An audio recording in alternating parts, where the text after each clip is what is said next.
and Avigdor was in Tzava. So that was very special to us. Another very important connection is that we're mechutanim with Rabbi Finkelstein and with Bluma.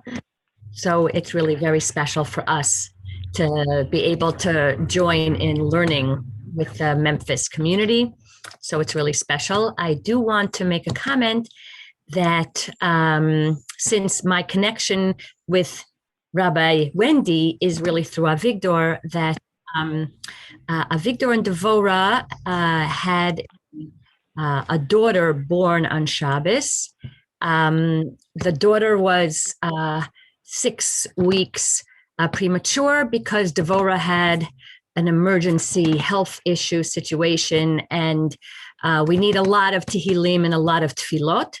So Devora's name is Devora Leah Bat Esther Aviva, and the baby who has not been named yet is Tinoket Bat Devora Leah. So I would like this She'ur to be in their zechut of Refuah Shlema. Baruch Hashem, Devora is improving, Avigdor's wife, but the baby really needs a lot of tefillot. So we also know that learning Torah is a big zechut, so I would like to have this she'ur, especially since it's my connection with Avigdor that brought about this she'ur in that zechut.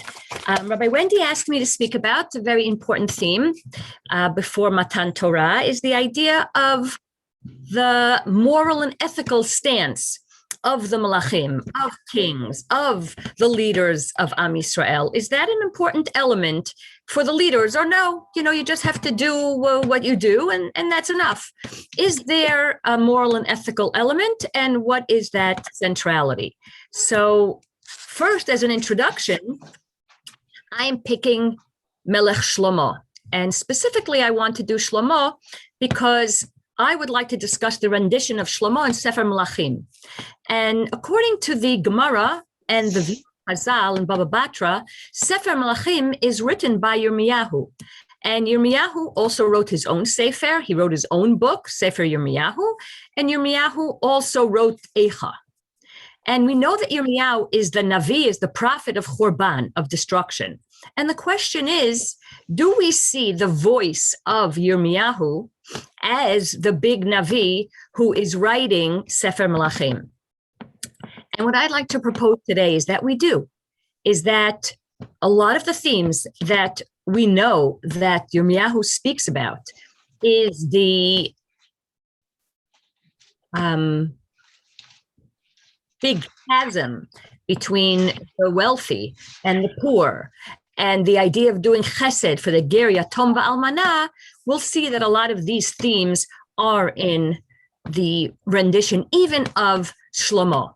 So when we learn Tanakh, we have to really be very careful and be detectives to see what are some of the messages that we're seeing in Navi that usually when we read the story, we think, oh, it's just a general story, but we're not looking at the very deep lessons and of the details and the messages that the Navi is giving us.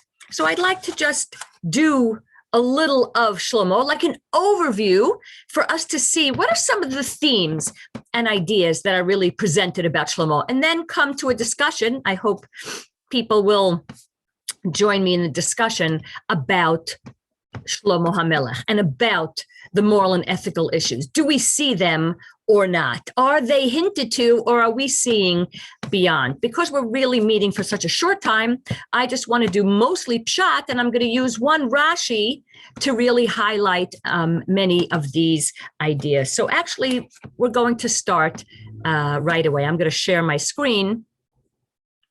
So this way we'll be able to see the sources. So when we are introduced, right, we're not going to do every perek, then of course we'd be here for a few weeks. When we're introduced to Shlomo and we find the first actions that Shlomo did, Shlomo really fulfills the tzava'ah, the will, the last will and testament of his father. And Shlomo, who really is known later as a king of peace. Shlomo never goes to war. But Shlomo fulfills many of the tzavaot, many of the requests of his father at the end of his life. His father says, take care of Yoav ben Tzruya because he filled my palace with blood, and many times he murdered individuals that I did not approve of. I did not take care of him.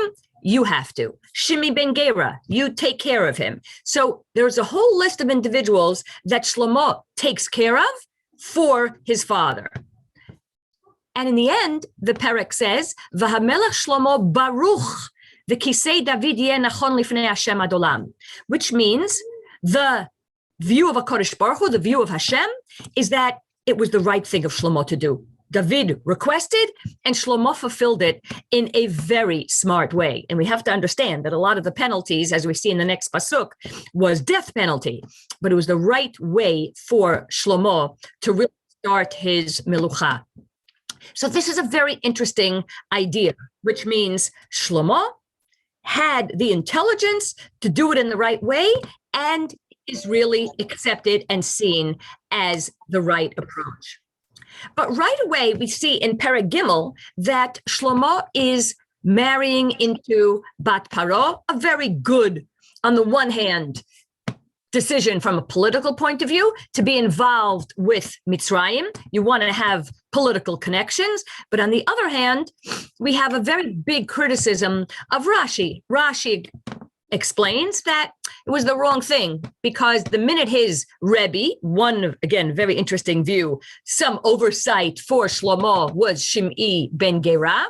The minute Shim'i ben Gera is no longer, then Shlomo takes his own advice and decides his own decisions. But the most important idea here is that one of the first independent things that Shlomo did was to get married to Bat Paro. Even though this was a political decision and a smart decision, that's already setting a tone that this was his first decision. But yet, in Pasuk Gimel, Shlomo is still loving HaKadosh Baruch Hu. Vayehav Shlomo et Hashem. So even though he gets married to Bat Paro, the daughter of the king of Mitzrayim, and it's a political connection, the Navi still tells us that Shlomo really loves Hashem, which means his heart is in the right place. And when Shlomo, we all know this, when Shlomo goes to Giv'on to bring korbanot, Hashem appears to him in a dream, and Hashem says, I'll give you anything you want, and Shlomo asks for chokhmah. Now that's a very high level, that's a very special position. Shlomo understands his responsibility to Am Yisrael, and he asks for chokhmah, because he wants to judge Am Yisrael fairly.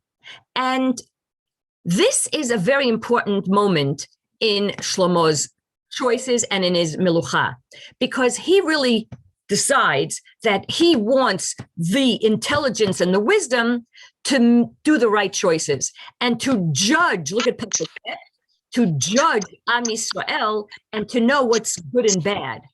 Because who can judge Am Yisrael in the right way? So we're going to focus on this idea of judging, of emet, of doing the right thing. What are the choices that a melech should make? What are the roles of a melech when it comes to mishpat and tzedakah? So because Shlomo asked for this, Hashem says, okay, I'm not only going to give you chokhmah, I'm going to give you wealth and all this osher kavod, more than any other king had. And when Shlomo wakes up from this dream, he realizes that it's also a religious epiphany, and he brings a lot of korbanot as a result. Now, smichut parshiyot, what happens right after this request, is a very central message in Shlomo's melucha. We discussed that Yirmiyahu is the one who is editing and authoring Sefer Melachim. And we know that Yirmiyahu cares very much about the ger, yatom, va'almana. For Yirmiyahu, if you're not moral and ethical and you don't give tzedakah, and you don't care about the downtrodden, then you're missing a big piece of what it is to be an Oved Hashem. And the first public event that Yirmiyahu mentions about Shlomo is the mishpat of the zonot, is the mishpat of these individuals, these two women who were zonot, women of the street. Excuse me, 1 second.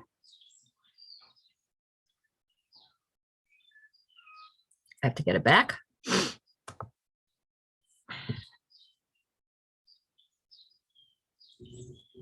Let me just find it 1 second.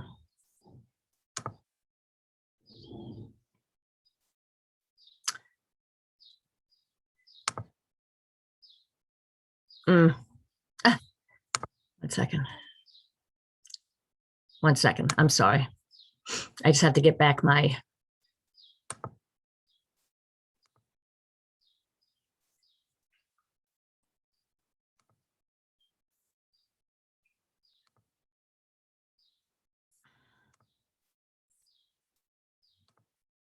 Sorry.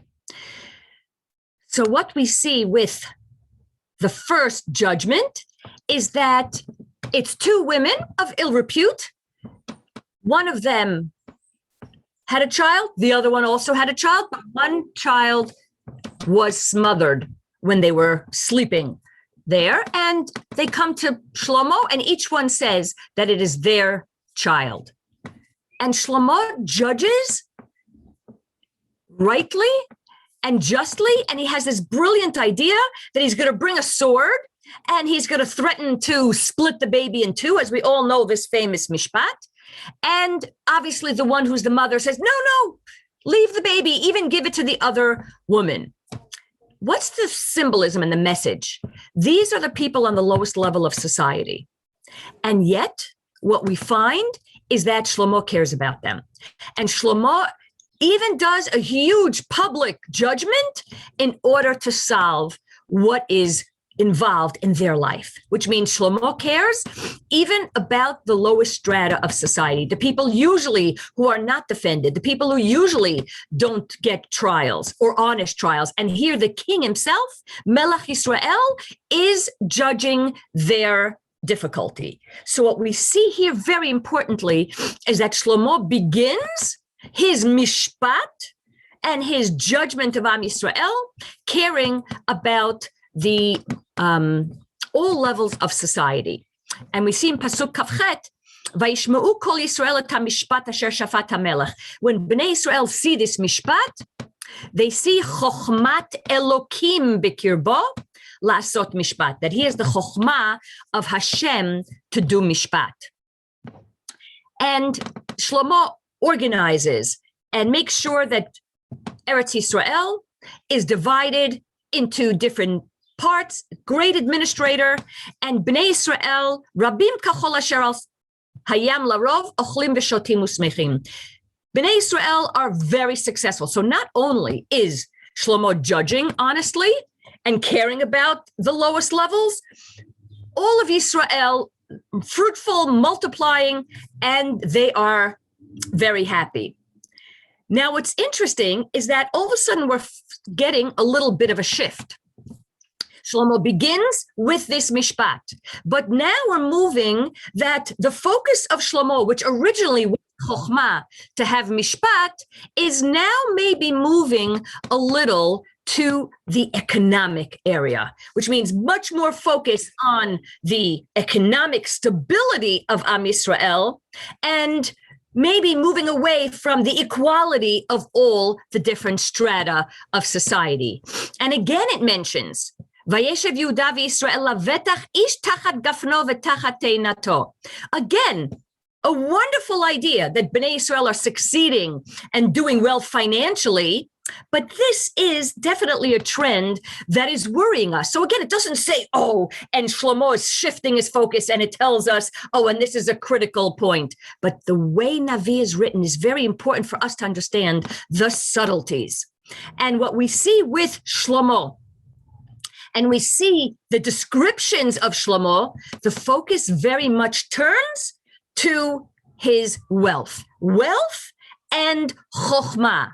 But the idea of the mishpat and how he's judging Bnei Israel is also taking a little bit of a back seat. And that, again, a subtle shift in the way the Navi is writing to us in Sefer Melachim, but a very important message. And again, in Perek Hey, when Shlomo wants to build the Bet HaMikdash, a big emphasis is about the mas, the taxes, the human tax, and the really monetary tax that is really being asked from Am Yisrael.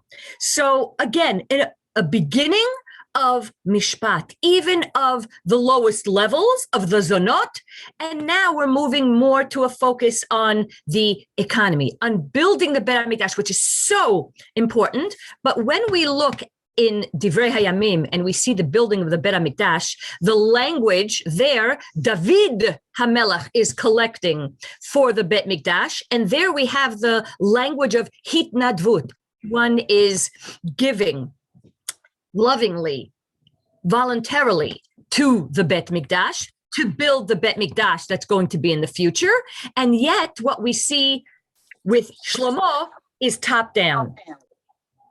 A tax, a mas, a almost oppressive structure, which we're going to see that Bnei Israel don't view it as, oh, we're all participating in this beautiful job and beautiful idea of building the Bet Mikdash. Whereas in Chumash, Truma, v'yitnu li Truma, kol ish asher yidvenu libo.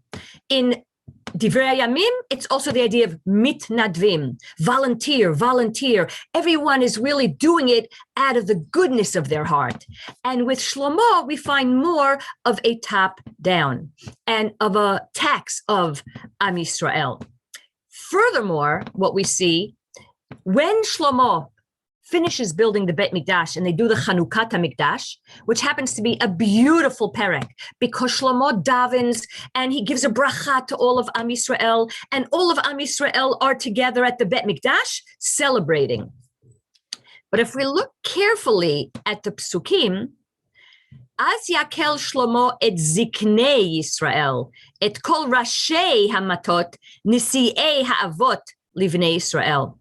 When Shlomo is planning and is actualizing the Chanukat HaMikdash, he is getting together the elders, the leaders, the people who are the heads of every mateh, of every tribe, which means Shlomo is focusing on the higher levels. He is focusing on the upper echelons, on the leaders, or also maybe the aristocracy of Am Yisrael. Where is this connection with everybody, with even the zonot, who do come? Vayikalu el hamelech Shlomo Kol Ish Yisrael. But the people who come is Kol Ish Yisrael, which means it's not that, oh, they're not invited and they're not, that they don't feel connected, but it's their initiative. Shlomo is inviting the leaders, but all of Bnei Israel come to the Bet Mikdash. And again, we find in Sefer Yirmiyahu and in general, partially there was a disconnect of Bnei Israel and what should really be happening in the Bet Mikdash. Was it only for the upper echelons? Was it a place for the aristocracy? Or was it really for all of Am Yisrael? And again, this is a subtle distinction, but it is there. And the question is, again, Shlomo is a great king. Economically, Bnei Israel are doing amazingly, politically amazingly. There are no wars during Shlomo's time. But this idea that there started beautifully a connection with even the lowest level of society, but then we have this disconnect, is maybe a bit of a rebuke to Shlomo HaMelech. In Perek Chet, again, during this beautiful inauguration of the Bet Mikdash, Shlomo warns Bnei Israel, the place in the Bet Mikdash is for tefillah, for everybody. So again, the words of Shlomo are telling us that all of Bnei Israel have a kesher with the Bet Mikdash, and everybody can bring their tefillot. And in the Chanukah of the Bet Mikdash, the actual celebration it was all of Bnei Israel in the Bet Mikdash celebrating together. So we have two different messages here. On the one hand, Shlomo initially invites the Gedolim, the leaders of Am Yisrael, but all of Bnei Israel come. And once all of Bnei Israel are there, the words of Shlomo are very moving for Am Yisrael because the whole nation is there. They're all celebrating together. And not only did Shlomo give a bracha to Bnei Israel are giving a bracha to Shlomo. So there is this unity. And here, the simcha that they have is a simcha, look at Pasuk Samech Hey, is a simcha of all of Am Yisrael. They're giving a bracha to Shlomo. And here it says, Smechim v'tovei lev, they're happy because of all the goodness that Hashem did to David and to Bnei Israel. Earlier, it doesn't say ochlim v'shotim lifnei Hashem. It doesn't say ish tachat kafno v'tachat teinato lifnei Hashem. What's missing for us in all of this materialism with Shlomo is this disconnect between the materialism and it comes from Hashem. What we do find in the Bet Mikdash is this connection. Is this interaction between Bnei Israel, seeing that materialism is something they can all be part of, they can all be in the Bet HaMikdash. And the question is, does this message keep and continue? Or is there some kind of a reversion back to this separation between the upper echelons and the lower echelons? And we already find that in Perek Tet. The Perek right after Chanukat Bet HaMikdash, we find Zed Dvar Hamas again, right? It tells us about the taxes that Shlomo really collected and the people who worked so hard in order to build the Bet HaMikdash. And it speaks twice about the closing of the Milo. Again in Pasuk Kaf Daled. Shlomo brings his wife, Bat Paro, the daughter of Paro, and he brings her to this beautiful palace that he built for her, and he builds the Milo. And even earlier, we have this discussion of the Milo, and we're going to find it later. Why is the Navi, why is Sefer Melachim focusing so much? Oh, Shlomo built the Milo. He closes the Milo. What is this idea? Why do we keep on having to talk about building this Milo? What is the symbolism? So Rashi has a very interesting comment. And this, again, because I wanted to give more pshat, but this is a theme that really travels throughout the discussion of Shlomo. What does Rashi say? He built the Milo. What does that mean? He built a beautiful palace for all of the maidservants and servants of Bat Paro, of the daughter of Paro. What does that mean? So where did he put her palace? So the palace, Bat Paro's palace, Shlomo's wife's palace, the daughter of Paro's palace, right, was put in the section that was this passageway for all of Bnei Israel to come easily to the Beit Mikdash, which means David HaMelech made a passageway that Bnei Israel could come easily to go all the way up the mountain. Remember, he put the Aron Brit Hashem, he put the Ark of the Covenant on Mount Moriah. It's very hard to get all the way up to Mount Moriah, the Kotel, right? If you think of Ir David, the city of David, where that's where most of Bnei Israel were, Silwan today, if you have the image in your mind, it's very hard to go all the way up to Harabayit, the Dome of the Rock. That's where the Aron Brit Hashem, where the Beit Mikdash was. Don't even think Kotel, think higher. And David builds this special road that he opens up to get to that spot. And yet Shlomo, in order to build the palace for his wife, the daughter of Paro, king of Egypt, he closes off that passageway. And it makes it much harder for the Amcha, for the regular people to come up to Yerushalayim and have a passageway and have a place to camp out when they're coming to Yerushalayim. And that is, again, a problem. Because on the other hand, right, this should be a place for Bnei Israel. This should be a place for Bnei Israel to have free, easy passage to the Beit Mikdash. So this is almost a physical sign of what the priorities of Shlomo are. Is it for the Amcha, the regular people, to be able to come to Yerushalayim? Or is he caring more about his wives, their needs, their palaces, and is even using that real estate in order to block that area? And also we see in Perek Yud that the focus is also becoming more outward. We find with Malkat Shva, the queen of Sheba, who comes, and she comes because she hears,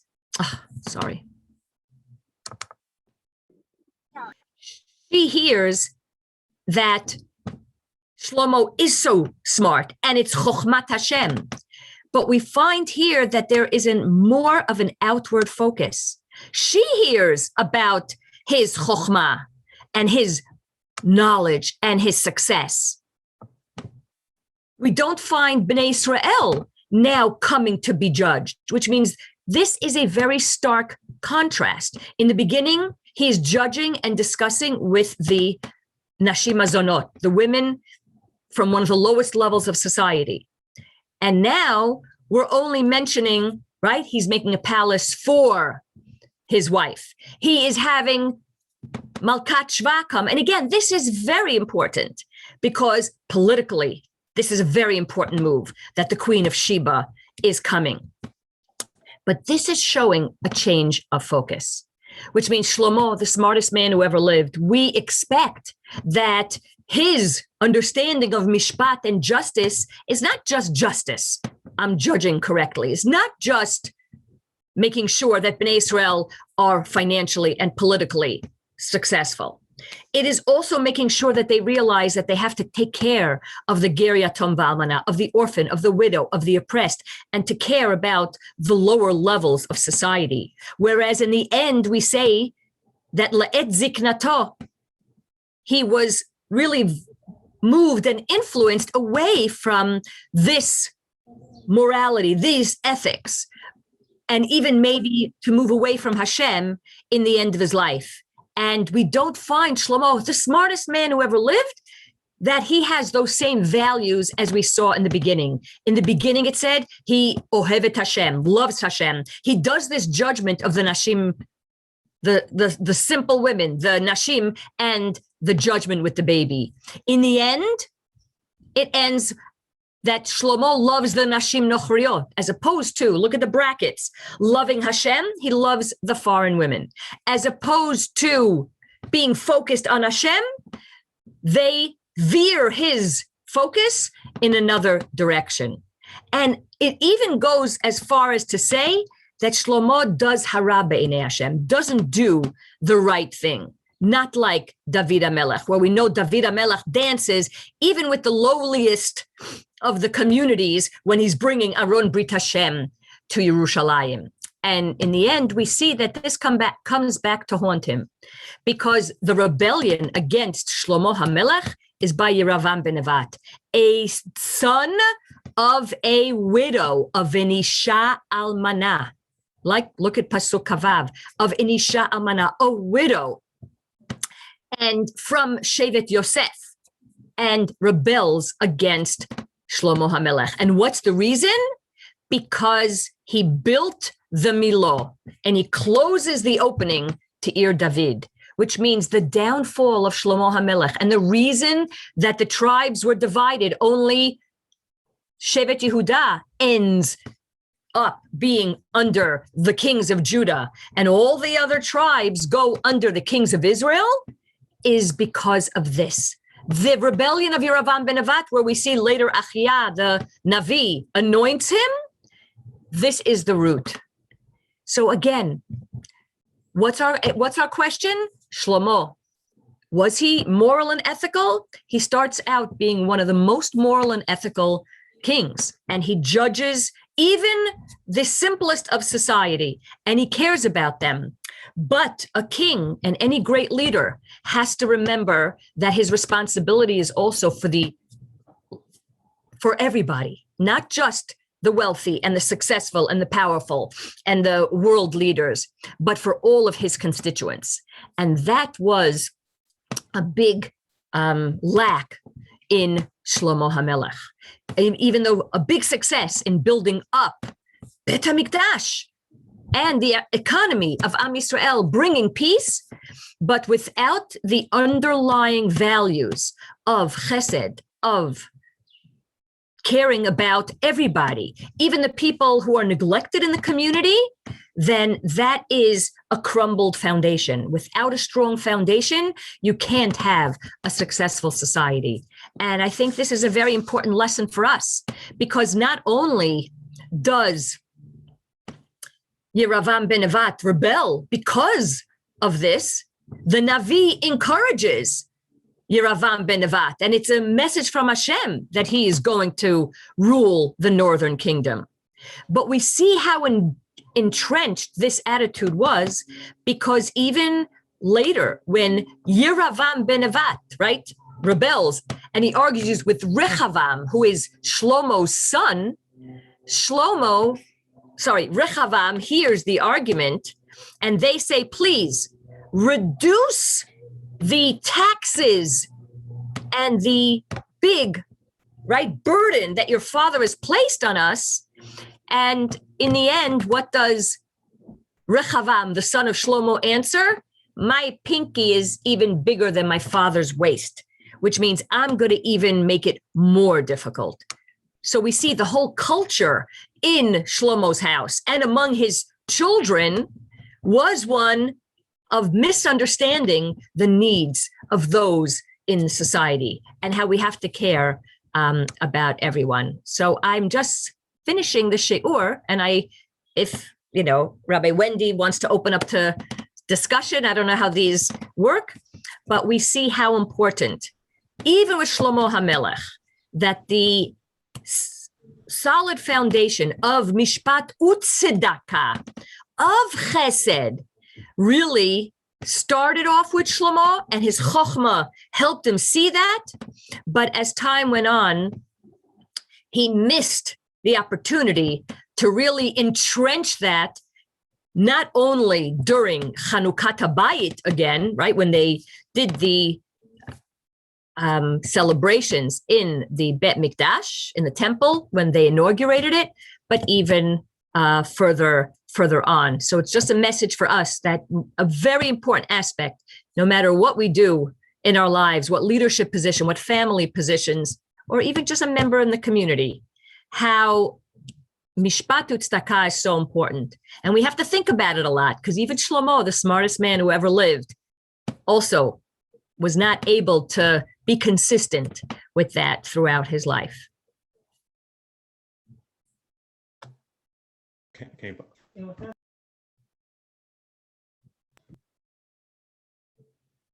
First, thank you very much. One of the things which makes me very, very happy is when I learn something and then it just